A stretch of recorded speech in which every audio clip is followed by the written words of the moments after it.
Welcome to today's video, gamers, and today we are going to be discussing the top tips for noobs at Oxygen Not Included. How do you not instantly die at the beginning of the game? Well, this video will help you with that. Now, something I cannot express enough is a happy bathroom is a happy colony, okay? If you can go to the bathroom in peace, and by extension, if your colonists can go to the bathroom by peace, people will be happier. So how do you make a good bathroom? So you want 4 tiles tall. You can do this in 2 floors if you wish.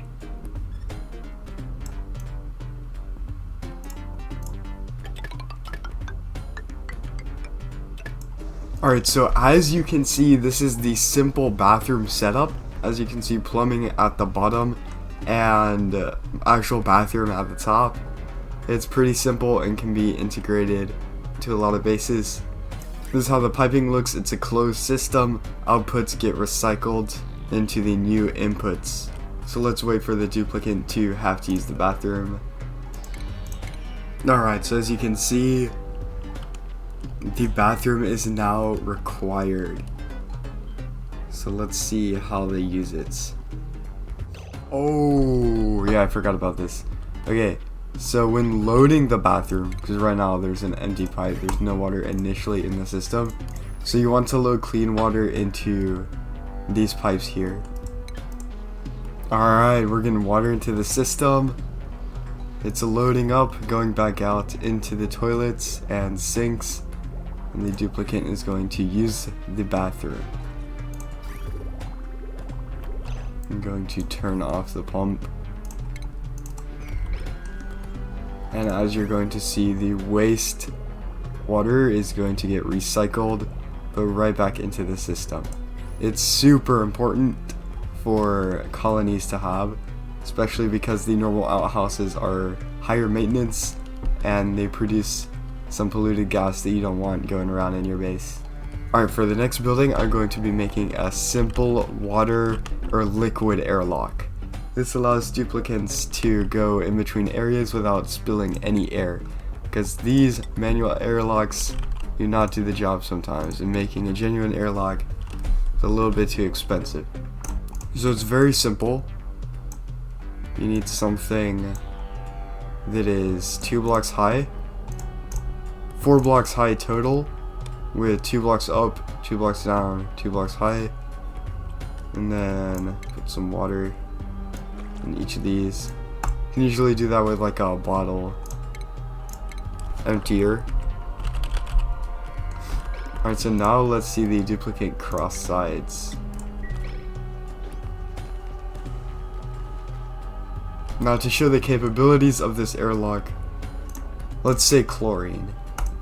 So you got this nasty chlorine from a different area of your base, and you don't want it going in your main part. So, you can see, duplicate crosses sides, nothing gets through. Absolutely beautiful. Alright, so the next system is going to be a little bit more complicated, and that is going to be the infinite oxygen of our duplicate. So one thing to note is that there are things called geysers around the map, sometimes vents, and they can produce water. And water can be turned into oxygen and hydrogen, with the hydrogen then making more power to turn the water into oxygen and hydrogen. So I'm going to clear out an area for this, as it can get quite big. I'm gonna make a water source. Alright, this machine will need some sort of startup power source. I usually recommend a few coal generators for this. So as you can see, the hydrogen is powering the machine and the oxygen is getting delivered back to the base. Having a clean supply of oxygen is one of the biggest steps to advancing your colony, as you'll be able to fuel atmospheric suits without having too much trouble. But a problem we will start to see in the future is the temperature of this system will start to increase quite a bit. And that, my friends, is where things get a little bit complicated.